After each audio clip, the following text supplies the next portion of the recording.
crown chakra, and basically every single syllable and consonant in Sanskrit is made up with the sound aum. Aum. You guys have heard of that.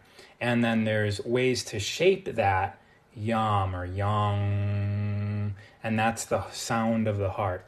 And then we actually did that by saying I am, yam, I am. So for the throat was hum, hum, hum. You know, what do you do before you are about to say something, before you're about to come through this channel? Hum, right?